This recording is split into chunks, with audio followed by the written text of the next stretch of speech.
ሰላም ከመይ ጸንሑ ታፍተዋትን ክቡራትን ተኸታተልቲ ደደቢት ቲቪ ነሳዓ ዘዳለናልኩም ሓጸርትን እዋናውን ዜናታት ሒዝናልኩም ቀሪብና ኣለና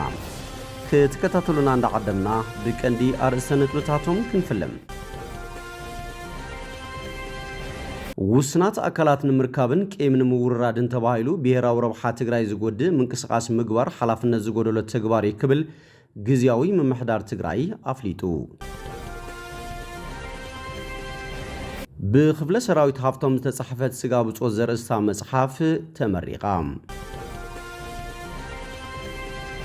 زي حقاو هنصت ابايتن ورا مريتن سرعات نخحز معبل هزبي متقام وسان مخان تغليصو ترامب مفساس دم يوكرينيان دو كبل قال اتيو نابزرزرو سيرنا لنا مسألة زيناتات بينيام حدش سناي مكتتال ውስናት አካላት ምርካብን ቄም ንምውራድን ተባሂሉ ብሔራዊ ረብሓ ትግራይ ዝጎድእ ምንቅስቃስ ምግባር ሓላፍነት ዝጎደሎ ተግባር ይክብል ግዚያዊ ምምሕዳር ትግራይ አፍሊጡ ኣብዚ ዝሓለፈ ሰሙን ነበር ፕሬዝዳንት ግዚያዊ ምምሕዳር ትግራይ ጌታቸው ረዳ አፋና ቀሪቦም ኣብ ዝሃብዎ መግለጺ ተሓታትነትን ልዕልና ሕግን ንምርጋጽ ዝዓለመ ዘይኮነስ ዝፈረሰ ይፍረስ ብዘስምዕ ታሪኽ ቃልሲ ህዝቢ ትግራይ ብዘጉድፍን መጻኢ ዕድል ትግራይ ኣብ ሓደጋ ብዘእቱና ውልቀ ሰባት ጉጅለን ትካልን ዘነጻጸረ መጥቃዕትን ሕነ ምፍዳይን ማእኸል ዝገበረን ፖለቲካዊ አንቅዶ ዝመርሖን ምዃኑ ተዓዚብና ኣለና ክብል ገሊጹሎም ኣይተ ጌታቸው ኣብ ናይ ስልጣን ጻንሒቶም ዝተረኣዩ ውድቀታት ሙሉእ ብሙሉእ ናብ ካልእ ኣካል ብምስባብ ከሳስ ኮይኖም ከም ዝቐነዩውን ተራእዮም እዮም ዝበለ ኮይኑ ትመግለጺ እዚ ዘርኣይዎ ተግባር ሓድሽ ወለዶ ናብ መሪሕነት መጺኡ ኢሉ ተስፋ ገይሩ ዝደገፎም መናእሰይ ትግራይ እውን ዘሕፈረ ተግባር ኣብ ልዕሊ ምዃኑ ፍትሕን ተሓታትነትን እውን ናብ ናይ ሚድያ ፕሮፓጋንዳ ዘውረደ ሓላፍነት ዝጎደሎ ተግባር ኢሉ ካብዚ ብተወሳኺ ኣይተ ጌታቸው ከማ መወዳእታ ጫፍ ዘለዎ መራሒ ብፕሬዝዳንትነቶም ጥራይ ክውስንሉ ኣብ ኢዶም ካብ ዝኣቱ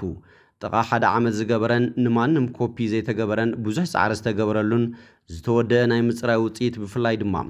ዘይሕጋዊ ዝውውር ሰብ ሂዩማን ትራፊኪንግ ውድእ ሰነድ ኣብ ክንዲ ብእዋኑ ናብ ፍትሕን ተሓታትነትን ምስጋር ኣብ ማሕበራዊ ሚድያ ክዝርጋሕ ገይሮም ኣለዉ ዝበለ ኮይኑ እዚ ሓላፍነት ዝጎደሎ ተግባር እዚ ከጥቅዕዎም ንዝደለዩ ውልቀ ሰባት ጥራይ ዕላማ ዝገበረ እንተይኮነስ ፍትሕን ተሓታትነትን ንምርጋጽ ዝግበር ምንቅስቃስ ዝጎድእን ኣብ መስርሕ ምፅራይ ተሳትፎን ዝነበሮም ውልቀ ሰባትን ቤተሰቦምን ኣብ ሓደጋ ዘእቱ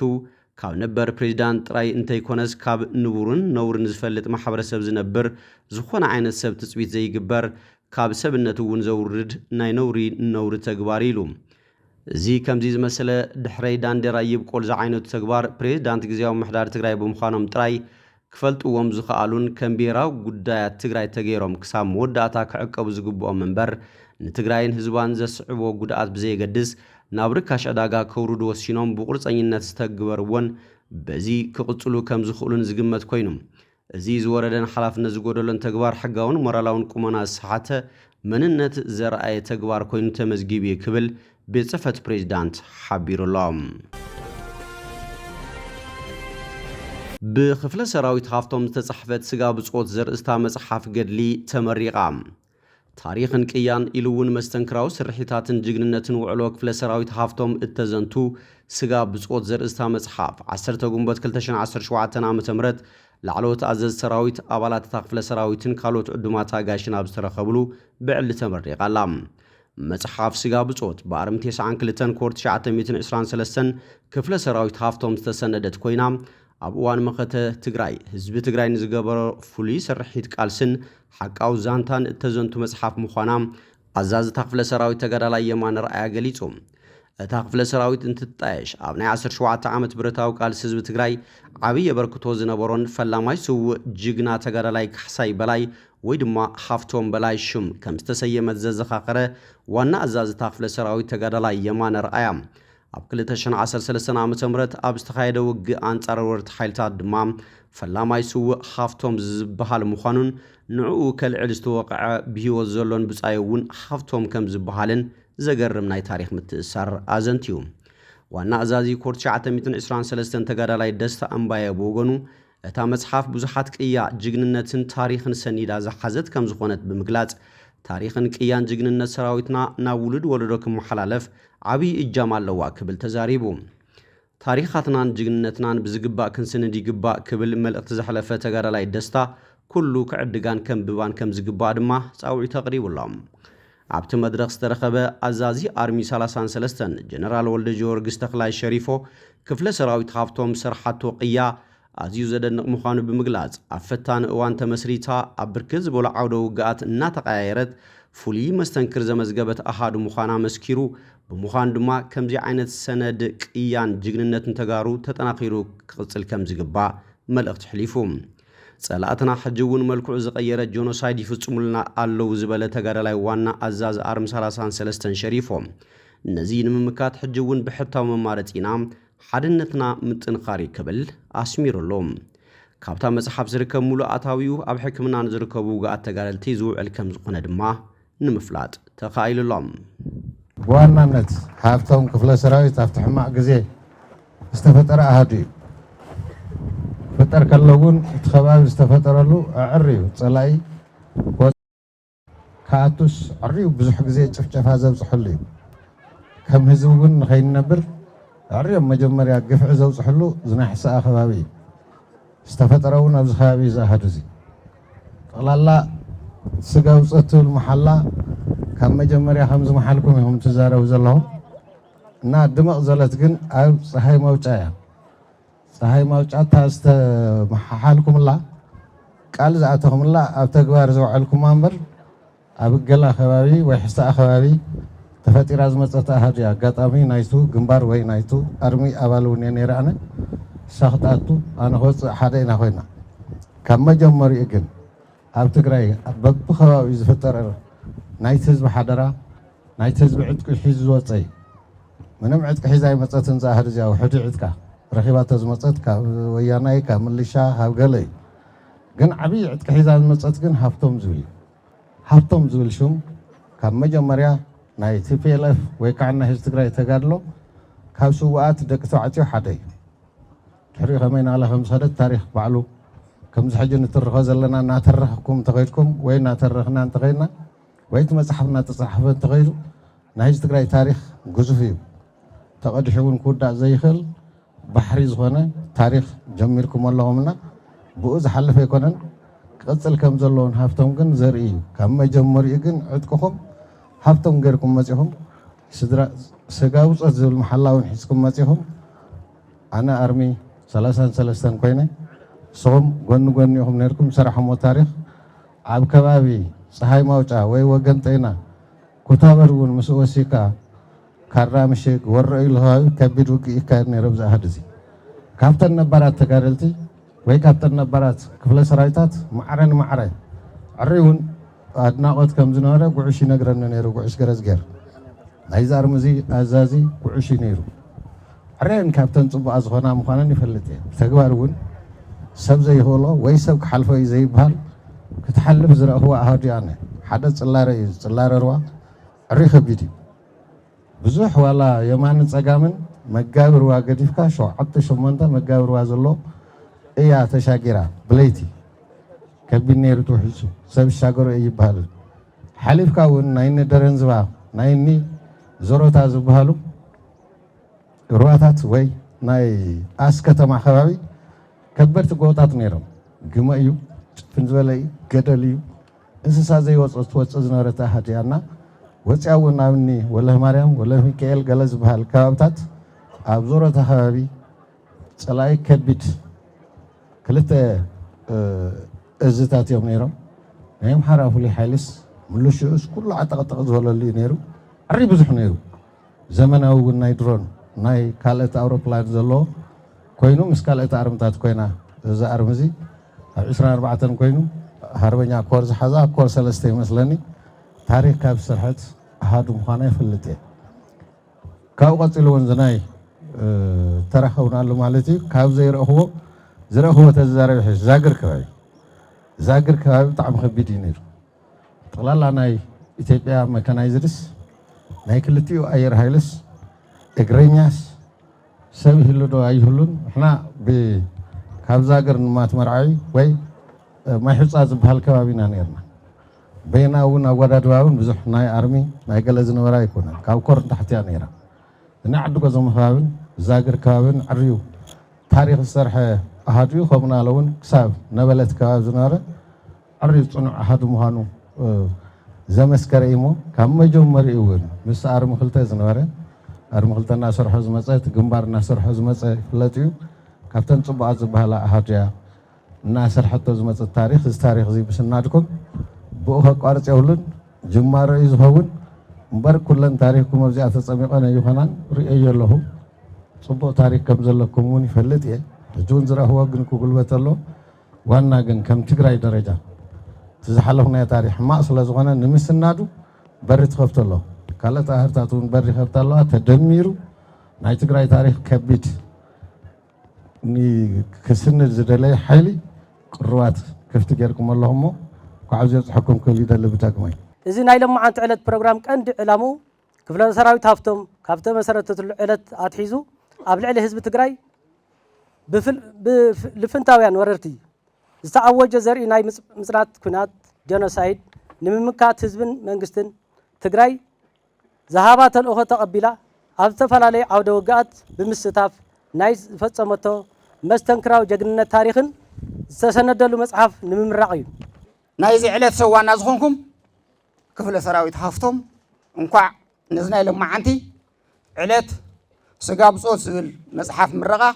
እንኳዕ ኣብፅሕና እንኳዕ ኣብፅሕኩም ክብል ይደሊ ካውዚ ምቕፃል ቅድም ስፍሕ ብዘበለ መንገዲ ተገሊጹ እዩ ብዙሕ ነገር ክብል ይደልን ክፍለ ሰራዊት ሃፍቶም ካፍተን 2013 መወዳእታ ዝተመስረታ ኣብ ሕሳኣ ዝበሃል ከባቢ ተመስሪተን ኣብቲ ዝተመስረታሉ ቦታ ድማ ታሪኻዊ ቦታ ስለ ዝነበረ ሃፍቶም ዝብል ሹም ሃፍቶም ቀዳማይ 2017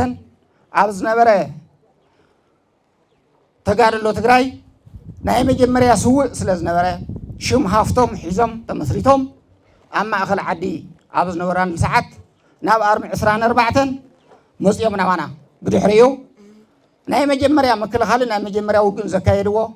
ወገልጤና ወይ ድማ ፀሓይ መውጫ ዝበሃል ቦታ ኣብ ዝተዋህቦም ልኡኽ ንሕና ናብ ጭፍራ ኣብ እንኸደሉ ግዜ ኮር ክልተ ልኡኽ ተዋሂቦም በይኖም ተሪፎም ኣው ካፍቶም በይኖም ዝተረፉ ድማ ካፍተን ኣብ ድፋዕ ዝነበረ ሓንቲ ክፍለ ሰራዊት ሃፍቶም እያ ስለዚ ፀላኢ ነዚ ተበሊፁ ከጥቃዕ ኣብ ዝመፀሉ ሰዓት ንሰለስተ መዓልቲ ለይትን ቀትርን ብዘይ ምንም ፈተኽ ከይወለኻው ድፍዖም ፀላኢ ኣንበርኪኾም ወይ ድማ ካፍቲ ሓሲብዎ ዝነበረ ተመሊሱ ናብ ቦቱ ኸይድ ብምግባር ኣብቲ ዕለት ንሱ ብየማኖም ብፀጋሞም ዝነበሩ ኣሃዱ ዝኣሃዱ ሓዳሽ እያ ክሻዕ ሕዝስ ኣብቲ ድፋዕ ክፀንሕ እያ የበልናያ ነርና ወይ ለከ ስጋ ብፆት ዝብል ከም ተዓንተው ዝገልፅዎ ነበሩ ሹም ከተትርፍ ኢላ ኣብቲ ግዜ ንሱ ማለት እዩ ካብኡ ጀሚሮም ኣብ ናይ ደሴ መጥቃዕቲ ኣብ ናይ መጨረሻ ካራምሽግ ከይቀረየ ኣብ ዝነበረ መጥቃዕቲ ወረኢሉ እስካብ ካራምሽግ ኣብ ዝነበረ መጥቃዕቲ ኣብ ናይ ሰቆጣ ዝነበረ መጥቃዕቲ ካብኡ ብድሕሪ እውን ናብ ኣርሚ 67 ዝበሃል ኣብ ተመስረትናሉ ሰዓት እውን ኣካል ናይ ኣርሚ ብምዃን ክፍለ ሰራዊት ሃፍቶም ካፍተን መጀመርያ ተመስረታ ክፍለ ሰራዊት ሓንቲ እያ መጀመርያ ያው ላውዚ ከምዚ ዝበለ ድሙቕ ምርቓ ተዓዲምና ብምምፃእና ብስም ህዝብን ምሕዳርን ፅራዊ ወንበርታ ከመስግን ይደሊ ብምቕፃል ያው እቲ ናይ ሃፍቶም ክፍለ ሰራዊት በተዓንተወይ ዝተገለፀልና ከም ዘሎ ኮይኑ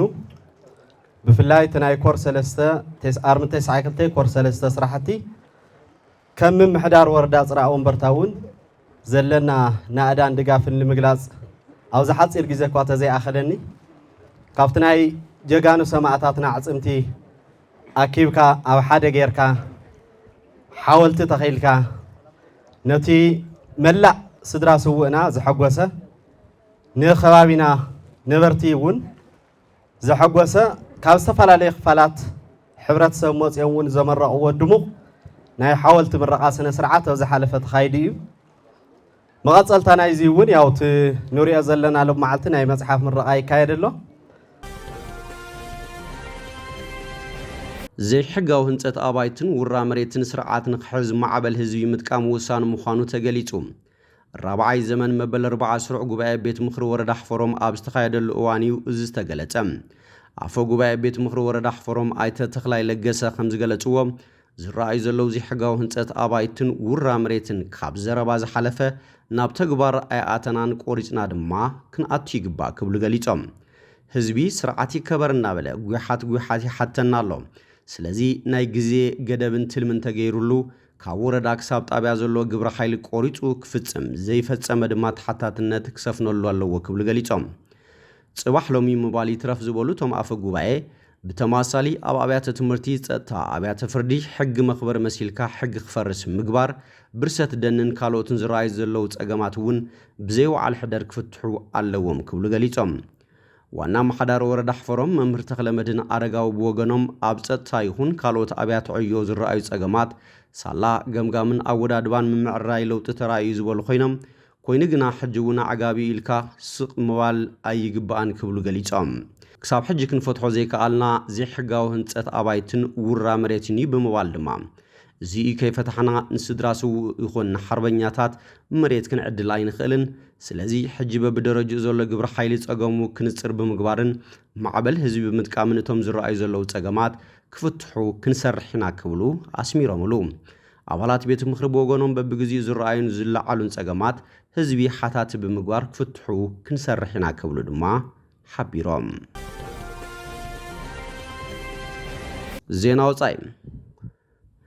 ትራምፕ ምፍሳስ ደም ዩክሬናውያን ደው ከብል ቃልኣትዩ ዶናልድ ትራምፕ መጻኢ ሶኒ ምስ ፕሬዝዳንት ሩሲያ ቭላዲሚር ፑቲን ብቴሌፎን ብምዝራብ ኣብ ዩክሬን ዝካየድ ዘሎ ኩናት ከበቅዕ ከም ዝፍትነ እንፊቱ زدما دم مفساس دون مبالزة علم مخان قليتلهم